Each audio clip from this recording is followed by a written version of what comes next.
नमस्कार दोस्तों, target with PS Parihar channel में आपका स्वागत है। आइए शुरू करते हैं और देख लेते हैं कि दैनिक सायंकाल समाचार के इस वीडियो में विद्यार्थी जीवन से संबंधित कौन कौन सी सूचना है। सबसे पहली सूचना पेपर लीक को लेकर के है। 3 छात्र छात्राएं भी गिरफ्तार। ये देख सकते हैं, लिखा है अंकित, तमन्ना, मोनिका, ज्योतिकांत जान, एसटीएफ बिचौकी। सीएसआईआर नेट परीक्षा में हो रहा था गजब का खेल। यूपी एसटीएफ ने भारतीय यूनिवर्सिटी के कर्मचारियों को अरेस्ट कर लिया है और इसी के साथ 4 छात्रों को भी गिरफ्तार किया है।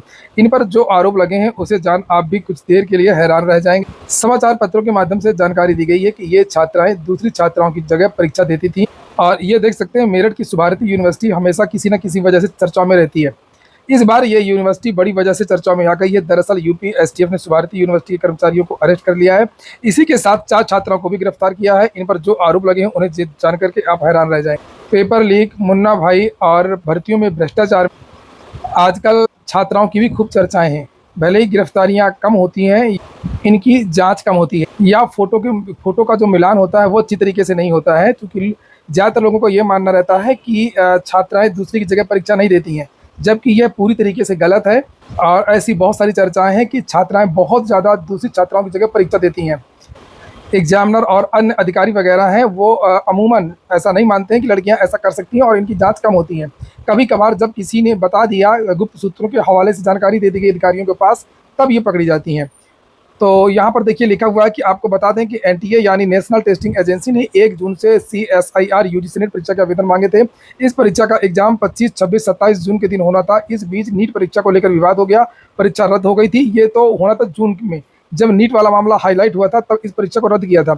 उसके बाद में ये दोबारा परीक्षा 25-26 जुलाई को हुई। और लिखा है कि इस बीच यूपी एसटीएफ को सीएसआईआर यूजीसी नेट परीक्षा को लेकर के कई अहम सबूत हाथ लग गए। जांच के दौरान मेरठ भारतीय यूनिवर्सिटी का नाम सामने आया।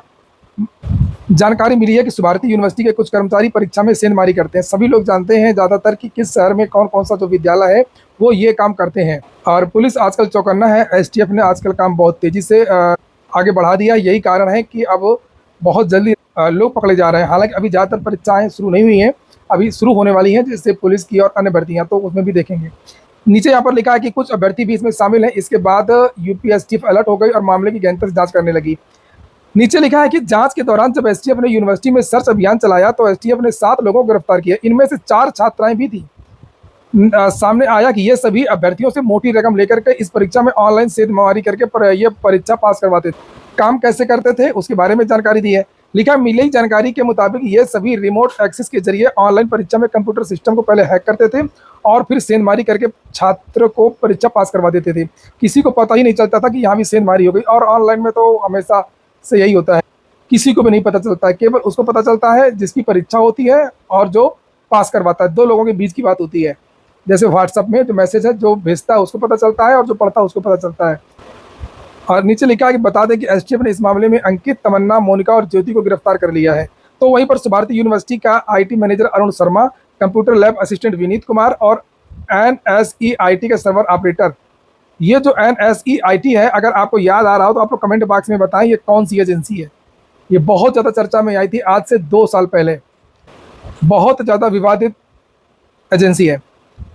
और अब एसटीएफ की टीम को इस गिरोह में शामिल अन्य लोगों की तलाश है। तो बिना एजेंसी के, बिना जहाँ पर परीक्षा हो रही है वहाँ के कर्मचारियों की मिली भगत के ये चीज़ें नहीं होती हैं। ये सारी चीज़ें ऊपर से ही होती। अगली सूचना है बीपीएससी टीआरई 3 के विद्यार्थियों के लिए। और जिन विद्यार्थी ने ये परीक्षा दी हो वो विद्यार्थी थोड़ा सा सावधान हो जाएं। उनके पास ये फ़ोन आ सकता है 7783043881। कोई ज़रूरी नहीं है कि इसी नंबर से आए, अन्य नंबर से भी आ सकता है। और वो ठेका ले रहे हैं पास करवाने के लिए। लिखा, मेरिट लिस्ट में अपना नाम चाहते हैं तो 20,000 रुपये ऑनलाइन पेमेंट करें। यहाँ पर देखिए, मैं बीपीएससी ऑफिस से बोल रहा हूँ। ये यार बिहारी ना बहुत शातिर होते हैं। अब बुरा लगेगा, लेकिन इस तरीके का फ्रॉड वहाँ से ज़्यादा होता है। प्रयागराज में मेरे पास खुद एटीएम को लेकर के कि आपका जो एटीएम है वो केवाईसी मांग रहा है और अपना जो वो सब बताइए, इस तरीके का करके फ़ोन आया। और वो जो लैंग्वेज थी, जो उसकी टोन थी ना बिहारी में, जैसे रकोड़ा बोलते हैं और एक अलग स्वर से बोलते हैं। मैंने तुरंत उसको पकड़ लिया कि वो बिहार से था। वो बोल रहा था मैं बैंक मैनेजर बोल रहा हूँ, ये वो। ये कोई बीपीएससी से नहीं है कॉल आ रही है, ये मात्र फ्रॉड है, टोटल 100% फ्रॉड है। इनको कहीं से डाटा मिल गया विद्यार्थियों का और उस डाटे से फ़ोन नंबर लगा करके विद्यार्थियों को फ़ोन कर रहे हैं। डाटा कहीं से भी मिल सकता है, जैसे कहीं से कोचिंग में लड़के टेस्ट दे रहे हैं या पढ़ाई कर रहे हैं, कई जगह विद्यार्थी डाले रहते हैं अपना फ़ोन नंबर। तो लिखा है कि आपका नाम, आपके पिता का नाम ये है। अगर आप मेरिट में आना चाहते हैं तो 20,000 रुपये ऑनलाइन पेमेंट करें। तीसरे चरण की शिक्षक नियुक्ति पुनर्परीक्षा में शामिल अभ्यर्थियों के पास इन दिनों ऐसे कॉल आ रहे हैं। कई अभ्यर्थियों को मोबाइल नंबर से कॉल आया है। जब सामने से अभ्यर्थियों ने संपर्क करने का प्रयास किया तो नंबर कवरेज एरिया से बाहर बताने लगा। वहीं ट्रू कॉलर पर यह नंबर बोर्ड ऑफिस पटना के नाम से सेव बता रहा है। तो ये सब ऐसे ही है। ट्रू कॉलर में भी आप जिस नंबर से अपना नाम सेव कर लेंगे, 2-3 मोबाइल नंबर आप सेव कर लेंगे ना, तो वही नंबर दूसरी जगह शो करने लगता है। मुख्यमंत्री ऑफिस, बीपीएससी और सचिव, पुलिस इंस्पेक्टर, इस तरीके से करके। ये भी कोई बड़ी बात नहीं है, आप इसके चक्कर में मत आइएगा कि नहीं तुरंत ट्रू कॉलर में जाके चेक करें कहाँ का नंबर है, कोई फ्रॉड तो नहीं है। आपने देखा बोर्ड ऑफिस का नंबर लगेगा, सही है, ऐसा कुछ नहीं है। अभ्यर्थियों को चिंता है कि उनका जो डाटा है वो कैसे लीक हुआ। बीपीएससी टीआरई 3.0 की परीक्षा अनियमितता के कारण रद्द कर दी गई थी और इसी महीने 19 से 22 जुलाई तक मुजफ्फरपुर सहित राज्य के 27 जिलों में संचालित हुई थी। तो डाटा कोई बड़ी बात नहीं है। आजकल डाटा तो आप लोग हर जगह अपनी आईडी वगैरह बनाते रहते हैं धड़ाधड़। पहले फ़ोन नंबर मांगता है, फिर ओटीपी मांगता है। कई कोचिंग्स का आप लोग एप्लीकेशन डाउनलोड करते हैं, वहाँ पर आप अपना फ़ोन नंबर डालते हैं, अपनी ईमेल आईडी डालते हैं। खास तौर से जैसे आपने जिस परीक्षा का मॉक टेस्ट दिया होगा, वहाँ से भी आपका जो डाटा है वो जा सकता है। हालांकि इससे बिहार में हड़कंप मच गया है। अभ्यर्थियों को डर कहीं अंदर ही अंदर मेरिट घोटाला न हो जाए। अभ्यर्थी लगातार इसके विरुद्ध सोशल मीडिया सरकार को टैग करते हुए सवाल कर रहे हैं, लेकिन कोई सुनने वाला नहीं है। डिजिटल प्लेटफॉर्म एक्स सहित अन्य माध्यमों से नाराजगी भी जता रहे हैं। शिक्षक अभ्यर्थी प्रियंका का कहना है कि पिछले दिनों ये इस नंबर से कॉल आया था। उधर से कॉल करने वाला खुद बीपीएससी का अधिकारी बता रहा था। उसने प्रियंका के माता पिता का नाम और जन्मतिथि भी बता दी। उसके बाद कहा कि आप मेरिट में नहीं आ रही हैं, यदि मेरिट में आना है तो 20,000 रुपये पे। 20,000 में कैसे हो जाएगा भाई? अगर कुछ होता तो कुछ ढंग से पैसा मांगता, कुछ और भी चीज़ें बताता। इसी तरह का कॉल सुनील नाम के शिक्षक अभ्यर्थी को भी आया था। उसने मेरिट पे आने के लिए पैसे की डिमांड की। तो ये सोशल मीडिया में अभियान विद्यार्थी चला रहा है, लेकिन देखो कुछ भी हो, लेकिन सरकार को जांच करनी चाहिए। छोटी छोटी बात को बहुत, इस तरीके की चीज़ों को बहुत ध्यान देना चाहिए, नहीं तो फिर बाद में जब रायता फैल जाएगा तो सरकार समेट नहीं पाएगी। अगली सूचना अग्निवीरों की है। किन किन राज्यों में किन किन भर्तियों में इनको छूट दी गई है, आइए आज एक बार देख लेते हैं। क्योंकि अभी कल उत्तर प्रदेश ने और आज राजस्थान सरकार की तरफ से घोषणा हुई है। तो यहाँ पर देख सकते हैं आप लोग, उत्तर प्रदेश ने घोषणा की है कि पुलिस और पीएससी भर्ती में हम छूट देंगे। मध्य प्रदेश की सरकार ने भी कहा पुलिस और अन्य सशस्त्र बल में हम छूट देंगे, लेकिन यहाँ पर अभी इन्होंने ये नहीं बताया है कि हम कितने प्रतिशत छूट देंगे, ये नहीं बताया है। राजस्थान ने आज कहा कि पुलिस, जेल प्रहरी और वन रक्षक की जो भर्ती है उसमें हम इनको रिजर्वेशन देंगे। उत्तराखंड ने भी कह दिया पुलिस और सरकारी विभाग में छूट देंगे। Haryana constable, mining guard, jail guard और एसपीओ ने कहा कि हम 10% इनको कोटा दे देंगे। बहुत होता है 10% कोटा, बहुत ज़्यादा होता है, देख लीजिएगा। और छत्तीसगढ़ ने भी कहा कि पुलिस, आरक्षक, जेल प्रहरी। गुजरात सरकार ने भी कहा सशस्त्र पुलिस और अन्य राज्य रिजर्व पुलिस जो भी हम उसमें छूट देंगे।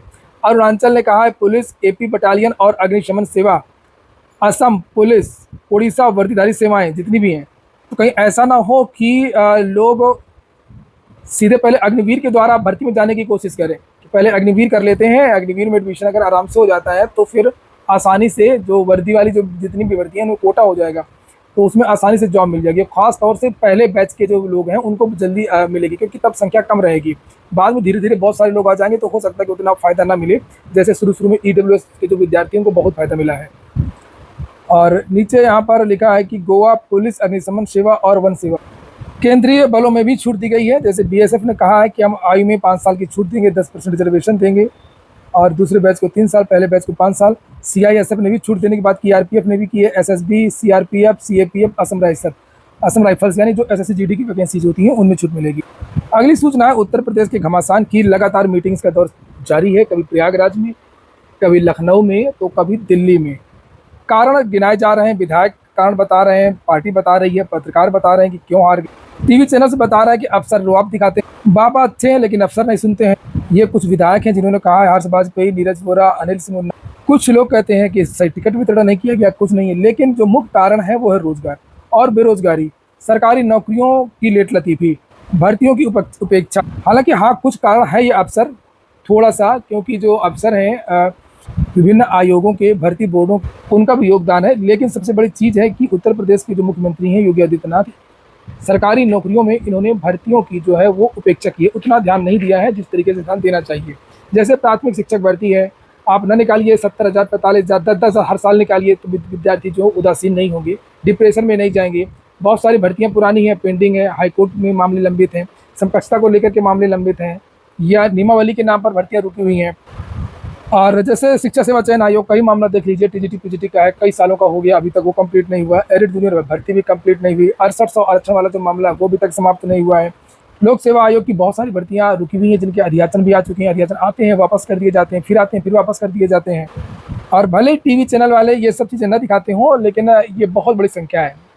उत्तर प्रदेश में जो बेरोजगारों की संख्या बहुत ज़्यादा है और ये प्रभावित भी करती है चुनावों की। मैं स्पष्ट बता दूं, उदाहरण के रूप में आप देखेंगे कि 50 लाख विद्यार्थी जो हैं वो पुलिस कांस्टेबल के लिए इन्होंने आवेदन किया था। यूपी ट्रिपल एससी में कम से कम 20-22 लाख विद्यार्थी हर साल पीईटी देते हैं। ये कम से कम है, इससे ज़्यादा भी देते हैं, 40 लाख 45 लाख भी देते हैं, इससे पहले दे चुके हैं। लोक सेवा आयोग में 25 लाख से ज़्यादा ओटीआर हो चुके हैं और 10 लाख से ज़्यादा विद्यार्थी उत्तर प्रदेश लोक सेवा आयोग में एलटी वगैरह के लिए आवेदन करते हैं। 13 लाख विद्यार्थी टीजीटी पीजीटी के लिए उन्होंने आवेदन किया था। और एक एक विद्यार्थी का जो परिवार, आप समझ लीजिए कि कितने लोग परिवार में होंगे, इस तरीके से संख्या कितनी बैठती है। तो मैं चैनल के माध्यम से अपील करता हूं कि मुख्यमंत्री जी और भारतीय जनता पार्टी की जो सरकार है वो अपने एजेंडे में थोड़ा सा बदलाव करे, भर्तियों के बारे में ध्यान दे। और जो जिम्मेदार अफसर हैं जिन्होंने भर्तियों को रोका है, जिन्होंने भर्तियों को फंसा दिया है बुरी तरीके से, चाहे आरक्षण को लेकर के हो, चाहे उत्तर कुंजी को लेकर के हो, या कापियों की अदला बदली को लेकर के हो, या पेपर लीक को लेकर के हो, इन जिम्मेदार अधिकारियों के खिलाफ ऐसी कार्रवाई करनी चाहिए ताकि नज़ीर बने। अगर बड़ी कार्रवाई होती तो निश्चित तौर पर इसका प्रभाव देखने को मिलेगा। आप लोगों को क्या क्या लगता है, आप लोग कमेंट बॉक्स में बताएं। ये हो गया आज का वीडियो आपको अच्छा लगता हो, कोई काम का हो तो लाइक अवश्य कर दें। जिन छात्रों ने चैनल को सब्सक्राइब न किया हो, सब्सक्राइब कर लें। पूरा वीडियो सुनने के लिए बहुत बहुत धन्यवाद।